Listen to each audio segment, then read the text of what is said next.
నమస్తే అండి, welcome to VTV Telugu news. ఈరోజు సాయంత్రం నంద్యాల జిల్లా ఆర్లగడ్డ ఆర్ఎండ్బి శాఖలో ఏడీగా పనిచేస్తున్న దూదేపల దస్తగిరిని ఏసీబీ అధికారులు రెడ్ హ్యాండ్గా పట్టుకున్నారు. ఇందుకు సంబంధించి ఏసీబీ డిఎస్పీ సోమన్న పలు వివరాలను ఆయన మీడియాకు వెల్లడించారు. ఆర్ఎండ్బి శాఖలో ఏడీగా విధులు నిర్వహిస్తున్న దస్తగిరి ఆప్టికల్ కేబుల్కి సంబంధించిన ఒక కాంట్రాక్టర్ రమేష్ ద్వారా 55,000 లంచం డిమాండ్ చేసినట్లు, మొదటి విడతగా ఆయన 40,000 ఇచ్చి మిగిలిన 15,000 ఇవ్వకపోవడంతో ఆయన తరచూ రమేష్కు ఫోన్ చేసి ఆ 15,000 ఇవ్వమని అడిగాడు.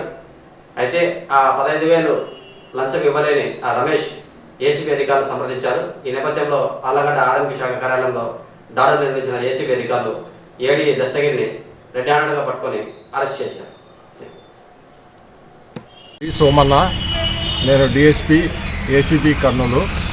తర్వాత మాకు 28/9/25 ఫిర్యాదుదారుడు వచ్చి ఎం రమేష్, ఆయన పేరు ఎం తిమ్మారెడ్డి, ఇతని వయసు 35 సంవత్సరాలు.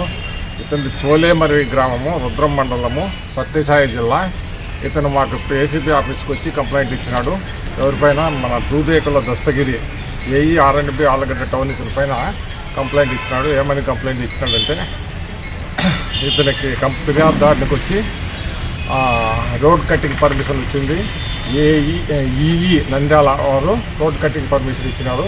ఆ పర్మిషన్ మేరకు ఈ ఆళ్లగడ్డ టౌన్లో అతను కేబుల్ వేయాల్సి ఉంటుంది. ఓఎఫ్సి కేబుల్ వేయాల్సి ఉంటుంది.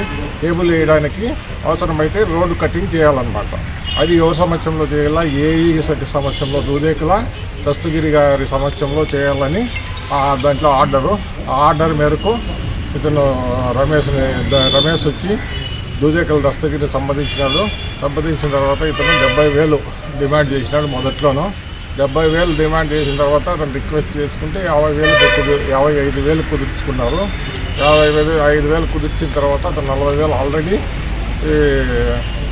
డబ్బులు తీసేసుకున్నాడు. 45,000 తీసుకొచ్చుకున్నాడు. మిగిలిన 15,000 డబ్బులకు ఎత్తి ఇతను పీడిస్తున్నాడు. అంటే ఫోన్లు చేసిన తర్వాత పీడిస్తుంటే అతను డబ్బులు ఇవ్వడం ఇష్టం లేక, లంచం ఇవ్వడం ఇష్టం లేక మనకి ఏసీబీ డిఎస్పీ దగ్గరికి వచ్చి, అంటే నా దగ్గరికి వచ్చి రిపోర్ట్ చేయడం జరిగింది.